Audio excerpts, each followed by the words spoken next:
Hello and welcome to the Growing Green podcast. Your host, Jeremiah Jennings, is the owner of Growing Green Landscapes in Birmingham, Alabama, and has a passion for growing the entrepreneurship community for those who are young in business. Being a business owner isn't easy, especially in the early years, and that's why in this show we dive into a wide range of topics covering all the challenges small business owners deal with. Even if your company is generating $1 million or more, the stories from our great guest and Jeremiah's own firsthand experiences will propel your business forward. And now, here's your host, Jeremiah Jennings. What's up, guys? We are here from Synced Live. I cannot wait to come to you today. We're going to have a bunch of great guest interviews, and we're starting the day off with Miss Angelica from Open Envelope Studio in Austin, Texas. Awesome. Austin, you made a pretty good trip then. I did. It was quite a trip. My husband and I left the freezing Austin temperatures from the ice storm and came to another cold place. Yeah, no, right. It didn't get much better. At least there's power. I think it is supposed to warm. At least there's power, yeah. So you were in Austin. Did Austin get like the direct hit? Yeah. There was ice everywhere. Really? Uh-huh. So was it like trouble getting to the airport, or was it already over with? It was over with by then, but all of the branches had knocked out power. Really? And so lights were out. And y'all just had one of those, 3 years ago? Like, didn't y'all just have an ice storm? Year. Really? In the past 3 years, There's been one? had some terrible ice storm that we are not prepared for because we're used to it being very hot. Yeah. That's insane. Well, so I guess tell us a little bit about what you do, what business you're in, and then let's kind of go from there and just hear a little bit about what you have going on, and then let's talk to the listeners about some things that they can learn and take away from today's show. Okay. Well, so I'm Angelica Norton, and I am co-owners and principal designer of Open Envelope Studio. My husband he designs with me. My background is in landscape architecture, and his is in architecture. So we kind of come at it in slightly different perspectives, but enough that the overlap really helps us think about like the built environment. Mm-hmm. We started our company in 2011. We were working for a design build firm. A colleague of ours in grad school started it, and it was kind of right when the economy was collapsing that we started working for him. And then after kind of seeing his aesthetic and like what was working for business, working for communicating with clients, and what didn't, we decided we wanted to go on our own because we had our own aesthetic, a modern aesthetic. And in 2011, we started our company.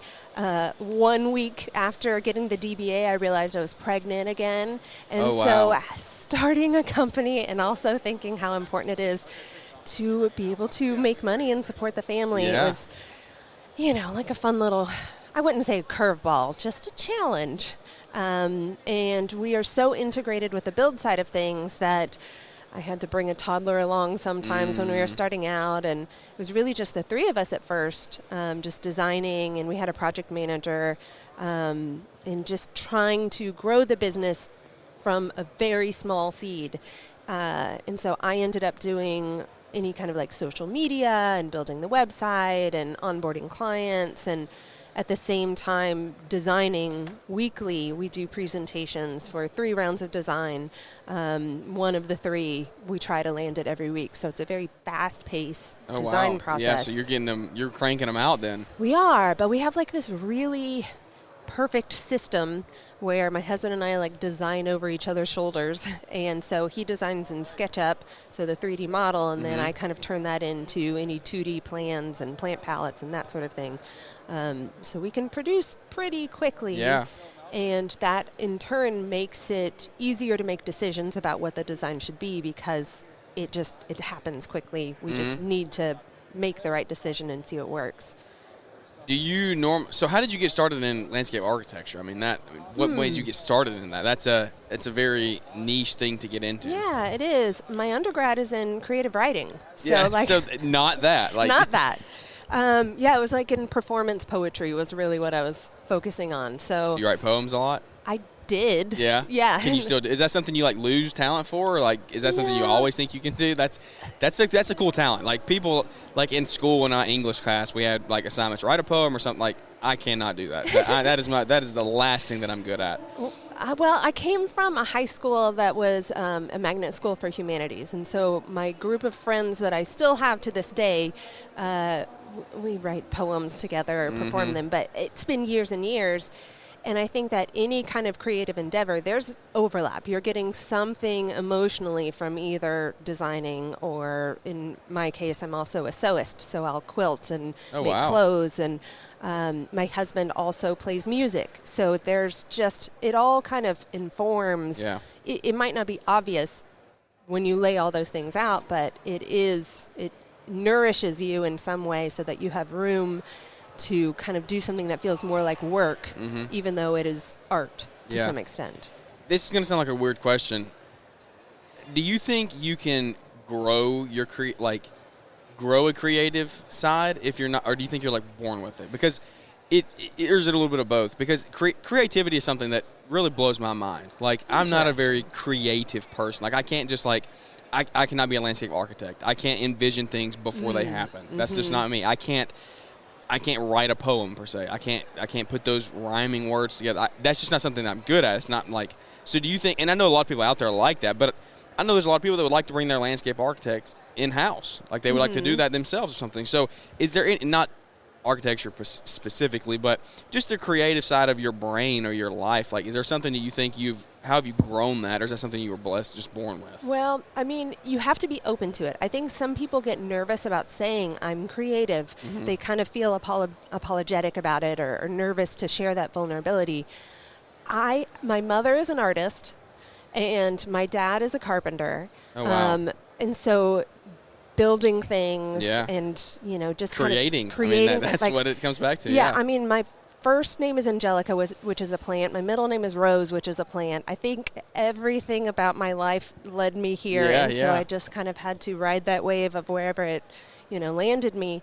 But I think it's being able to be vulnerable and listen to what the thing wants to be. It's almost like a seance. You're listening to this yard and tell you what it wants to be, and you're listening to the client, the actual human users, about how they want to use a space. But I do think that there is something visual about it, because when I'm placing plants, I'm still doing some design because I am standing there with the plant and I imagine it in its mature size. I imagine what this all will be, even though there might be in like a 5-gallon pot. What is this going to look like when it's mature? Which is what makes a good designer. That's hard for people. Yeah, the people that can't envision that down the road will pack so many plants in a small space because they're like, this is what they see. Yeah, it's this size right now, and so I'm going to place it for this size right now. And I feel like that is, I mean, I don't want to say short-sighted. I just think that it is a talent people need to work on, and that only comes from like seeing it out in nature, seeing projects as they evolve, and absorbing that information. But yeah, I don't think it's very common, and I feel like I try and teach it to people on my staff, where I'm like, all right, do you see how if this were placed here, it would kind of interfere with that one? And also talking to clients to help them understand it might not look full right now, but plants grow and they change. Yeah. It's not going to be an overnight process. It's going to take time. So I didn't mean to interrupt you. We're going to circle back to creativity because there's another route that I want to go there. But continue with the story. You said it was the three of you in the beginning. Oh, yeah. Designing, and then just how have you grown since then? Well, we took on more people on the build side, and once we started getting more and more designs, I mean, our very first project was my husband's cousin's fence, and it was just the two of them building it, and I was writing blog posts of like every step of the way just to kind of fill space on the website to kind of teach people what this was like. And through really simple social media posts, I just tried to encourage people to engage with us, and if they're doing research on like how to build a fence, our blog post will come up. And so then they know that's what we do. And so projects started out pretty small and like one-off build, like a planter or whatever, a deck. And we have a really high attention to detail. We like really care about how this looks. And so it isn't necessarily a moneymaker to make sure something looks perfect, but homeowners appreciated how much we cared about it and how much we are willing to lose money if it meant that this looked like what we thought it would look like. And so it just kind of grew from there. We hired more people. My husband didn't have to be on the build side of things. He could come in and design more. And then I started going on consultations by myself. It was both of us together kind of selling what Open Envelope Studio is. Yeah. But then we kind of figured out what we liked to do. I like going on consultations and getting people excited and hearing what they want to do in their yard and kind of pull out the information that isn't really obvious to them about what to think about. And so that kind of fell on me, but Matt really loves to talk to the build team and make sure they understand how something could be built and just making sure all the details are available in the drawing set. And so we just kind of like took on the things we liked and told someone else to do the things we didn't like. Yeah, that's the key to delegation. Yes. I mean, and the thing I always say about that is you want to give people the things you don't want, but you got to make sure they like them. Yes. You can't give them the things that they don't like either. Right. And it's just not going to be done the right way. Right, and make sure they're doing it well. Yeah. And not just saying, hey, you need to do this because I say. Yeah. Because that's not, I don't know, that's not the like environment I wanted to create. I had worked in a couple places before where I was stressed out or there was drama or whatever it might be. And I thought, well, what do I want to create in a work environment? I want to be able to have my kids come in at any time if they're, off from school at 3. I want them to be able to come in the office and I can keep working. I don't want it to feel like I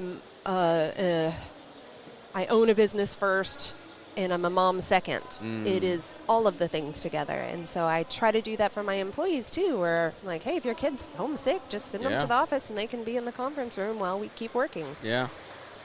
That's a cool family business. So how many team members are you up to now? I want to say we're at like 10 right now. Okay. It's been bigger and it's been smaller.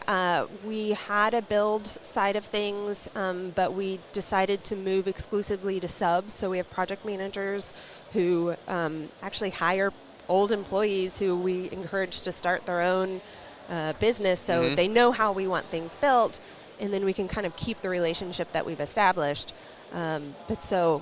10 in-house employees. Okay, so you do all the design and you sub out the actual building. Right. Y'all used to do the actual building though? Right. Oh, okay. For the most part. I mean, like mostly welding, plant installation, gravels, decks, pergolas, trellises, that sort of thing. Okay. So it's not what you would imagine that, I mean, it's a very modern aesthetic, so there are unique built objects in the space, outdoor kitchens, that sort of thing. Yeah, that's interesting. There's so many ways that we could go because you're running a business. You're married. You're a parent. How many kids do you have? 2. Okay, 2 kids.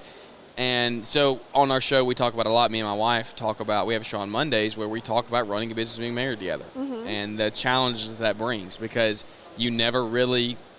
You have to know how to turn the business off. You have to learn how to be married, and you never really, even if your spouse doesn't work in the business, they bring it home every day. Sure. And so what are some challenges that, we'll talk really quickly on this, but I want to circle around with you and maybe do an interview with you and your husband and talk about that whole side of things. But what are some things that you've learned in the years of being married and owning a business? You said 2011 is when y'all started?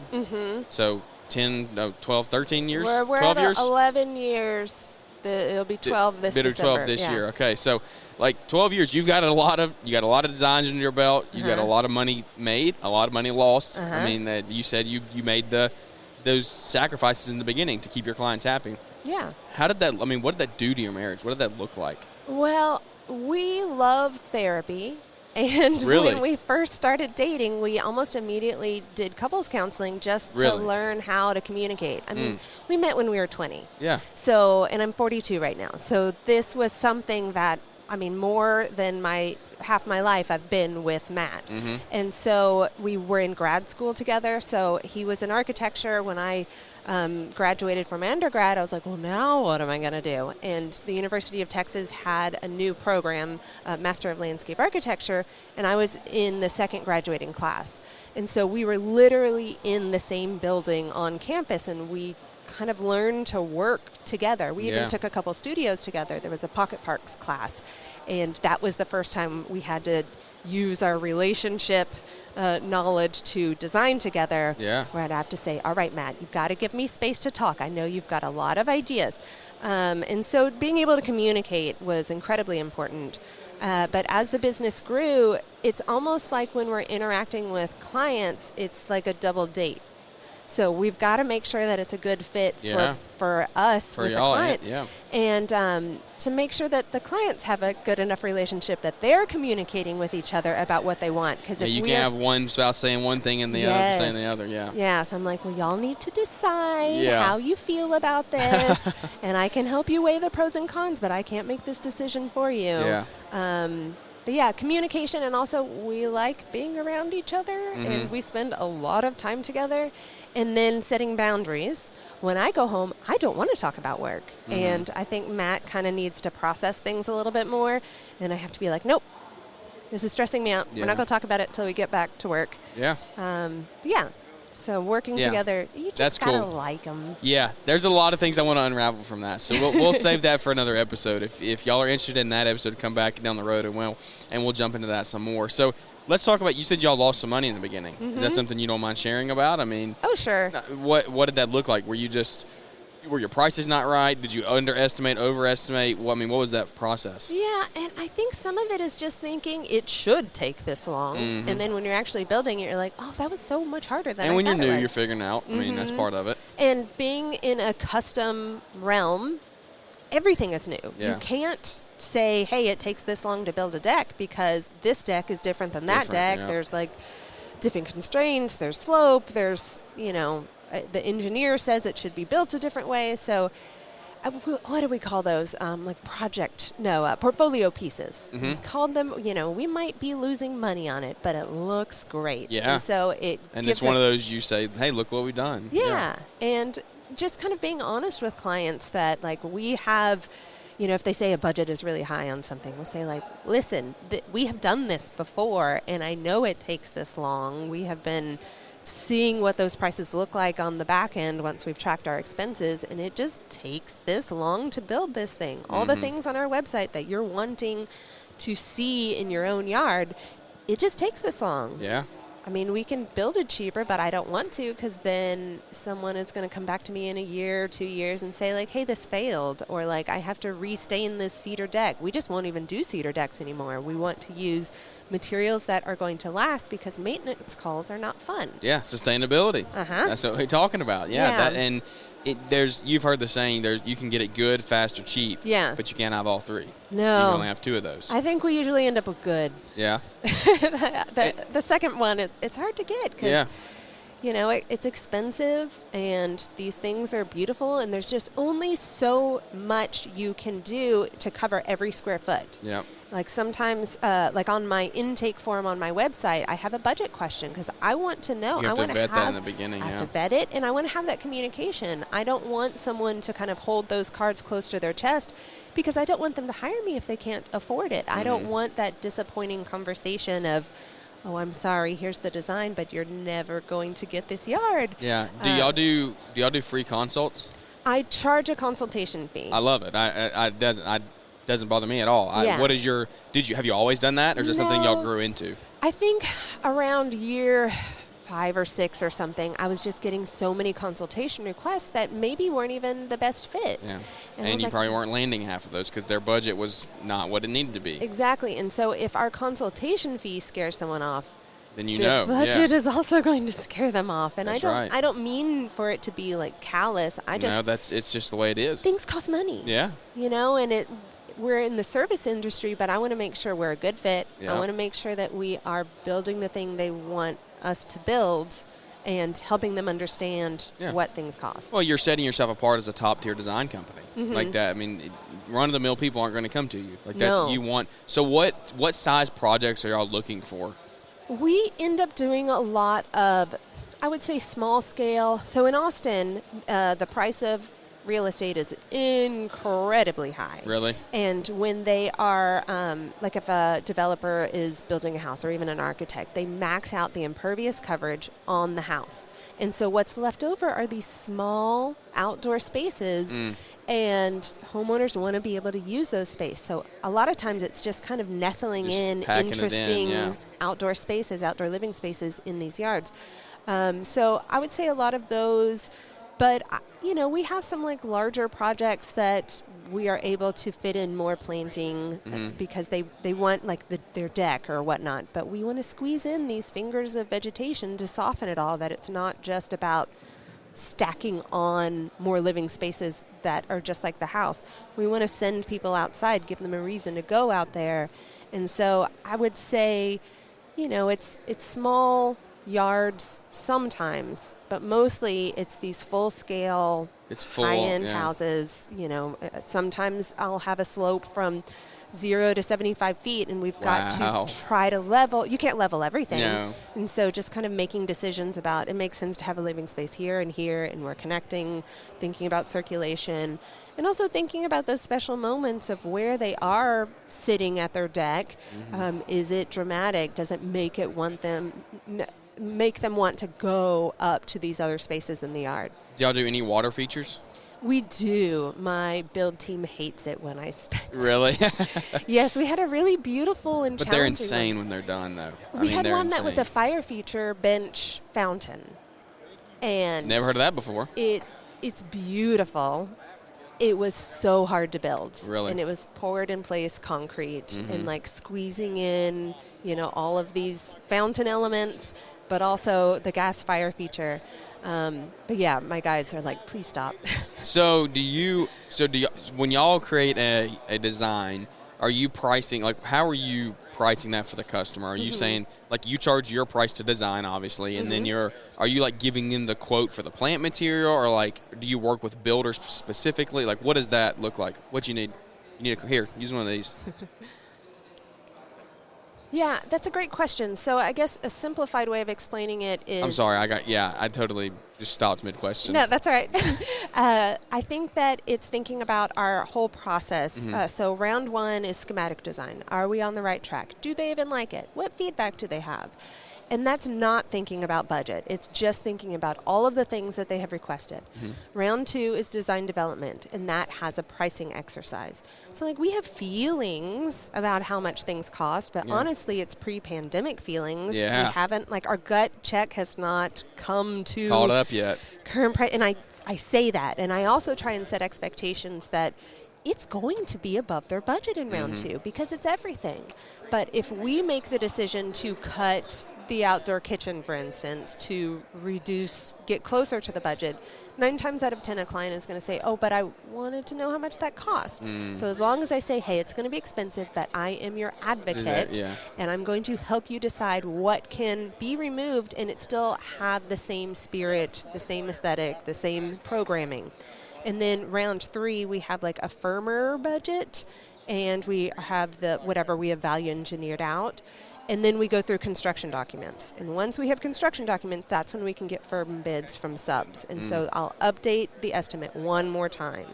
And that might mean a few cuts. It might mean phasing it, whatever it might be. And then we move on to the build. So you use subs. So you are the GC, contractor. yes. Oh, okay. That's what I didn't know. So you are the GC. So yes. You have to have a general contractor's license Not in in Austin? Texas. Wow. That's insane. That's really, you're blessed. Yes. That's why everybody's moving to Texas, I guess. Maybe. Yeah, that's awesome. Yeah. Well, I think it's really helpful to be the one in charge, because a lot of landscape architects, they kind of hand it off to the GC. Yeah, that's what I was curious about, yeah. And it's called construction administration when the GC needs the landscape architect or landscape designer to kind of answer questions. Yep. But because we're so intrinsically tied, I can say, hey, you know what? This was a surprise on site. Let's make this change. And it's a thoughtful change instead of what we call, and please forgive me, all the people listening, but we call them contractor specials, where it is just on the fly, weird decisions. And it's just because they don't have a design background. They're just trying to solve very functionally this problem that has come up. Yeah. But like a design build, Everything is integrated. Everybody communicates. And I get to have an opinion about everything, which I really enjoy. Yeah, no, I love it. This is insane value that I think you've brought today. I love it's just different. We've never had anybody on like this. Just the architecture side, the GC side. That's a really cool thing for me. It's a lot of. Have you had to learn that's a lot of moving parts to a project? Like how many do y'all bring on? How many do you do at a time? Maybe 2 or 3. But okay, we're so you don't talking over. But they're pretty big projects. They're complex, yeah. You do small amounts but big size. Yeah, I mean a project probably at a minimum would take 2 months, and kind of on average like 4 or 5 or 6. Oh, so you're only doing like a few projects a year then? Right. Wow. Right, okay. right. So like what? Like 10, 12, 15? I mean. Yeah, we might get like 15. I kind of keep track of the built projects, and I think we hit 150 built projects in our 11 years. Wow. That is insane. Some of them are like coming back for other phases, yeah. so like you I don't quite count it the same. That's insane. Yeah, so just like really high end. Yeah. It's a design It's aesthetic. just a niche. It is. Like it's insane. It is unusual, but not that unusual for Austin. Yeah. Because I feel like they have a lot of appreciate competitors? design. Yeah, and a lot of them are from my grad school program. Really? Yeah, so, there's a lot of, like, recommendations. If we're not a good fit, try this other guy. I went to school with him, and you might like it. But it is about, like, developing relationships and making sure, does this feel good? Because construction can be stressful. You don't want to have to, like, go through a process with a client and they get worn out by the end, and we don't want them to have to see how the sausage is made. So we say, like, we'll take care of all this and let you know when we have a question for you to answer. When you get into these high-end projects, do people get like pushy and I mean, are they very like particular, or have y'all kind of done a good job of just saying like, hey, stay away, let us do it? Yeah, I mean, it's going to be a process. It's going to take time. I feel like I'm an excellent filter for whether or not somebody's personality is going to work with how we work. Yeah. I think that once budget becomes an issue, that's when people kind of get stressed out and want to like insert themselves and try and help make decisions. And I think once they go that route, it can be really stressful for everyone. And so as long as they just trust that we have their best intention, it's not about like putting gold-plated everything. It's really just what they told us they want out of a yard and how we can achieve what they want. Yeah. Because there are just some constraints, like if there's a huge amount of slope, there's only so much we can do. Yeah. We didn't buy the property, you did. Yeah. It amazes me what the kind of slopes and hills that people put houses on. I'm like, why would you can't even enjoy your yard. Like, I mean, you can build things, put things in place, but not. I mean, when my dream lot is like as flat as this table right here. I mean, I want it as flat as I can get it. It does make for fewer constraints. However, if you don't have any constraints, you don't really know what to do and where to start. Yeah. But, we've got constraints like the building envelope. You can't build decks past a certain amount of feet from the front and the back and the sides. We've got impervious coverage, which tells us we can't do concrete or decks, beyond a certain percentage of the site. And those help us make these decisions. The biggest one is functionally, programmatically, what are we going to do there? What do we want the client to do there? And so all of those together make decisions. Otherwise, it's just endless. Yeah, you would just go on forever. Let's circle back to creativity. I don't want to hold you too much longer. I mean, I could keep talking forever, so. The creativity side, like I said, it really intrigues me. It's I'm not just a naturally creative person. There's a lot of people in our industry that are running their businesses. They're trying to use their social media to market to their customers. Well, you have to be creative to do that. Right. If you want to do it right and effective. If you want to be effective, you have to be creative. You have to find your target customer. You know who you're looking for. All the things that are involved there. You said you wrote a blog back in the beginning. You were running socials. Do you still run your social media stuff? Or do you have? I do. My office managers help me with that. Occasionally I'll post. It's just not good for me emotionally to be on social media, so I try and have other people do it for me.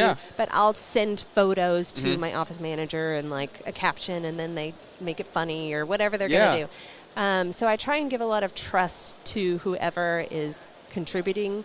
But like blog post I'll still write because I enjoy it. But yeah, creativity, that is all fun for me and nourishing for me, and so I will do those aspects, but I really want it to be authentic. I don't want it to be like I don't know. Sometimes I get overwhelmed by the insincerity of some of these posts that I see on social media or just advertising, because we've never paid for advertising. Really? We've only done tours, home tours, and just anything that might pop up on Instagram or Facebook. So what is some advice that you would give? We talked about growing your creative side. Some advice you would give to somebody who's wanting to, maybe they are a design build contractor, or they're just mowing lawns, they're just striping, and but they want to create a good product to sell a customer. So when a customer clicks on this page, they say, wow, look at this, let's use them. What are some ways that you would say how to grow your creativity and get across to the potential customer of, hey, you need to use us? I mean, I think it's knowing strengths. And so if someone knows that that is not something they can visualize, they should work with someone who can visualize it. And then they can kind of learn from those interactions about what might work. Otherwise, you're going to end up with foundation plantings and grass as a catch-all. And I think that's what most people see, and so that's what they're replicating. But if they maybe go travel, so that's what we do a lot, is we'll travel and take photos of things that are inspiring and then maybe use that in our design. And, following other designers that they find inspiring. And just do you have a list of a couple people you would say you definitely need to go follow this person on Instagram or something? I mean, it depends. You, of course. Me, Open Envelope Studio. I think that there are some people that work in a different scale. That's what I'm trying to learn. If they work on a larger scale. Exactly. Yeah, you want to work up to them. Yeah. So Ten Ike in Austin, they're incredible. Everybody knows them. You spell that? Putting you on the spot. I know. I'll look it up later. Okay, yeah. I mean, I probably could. But who else? I think I would have to have it in front of me. Yeah, that's fine. I was just curious. I didn't know. There's a bunch of – because I love following people that I don't – I don't do design build, but I love following people that do that because it is inspiring and it's cool to see how they do stuff.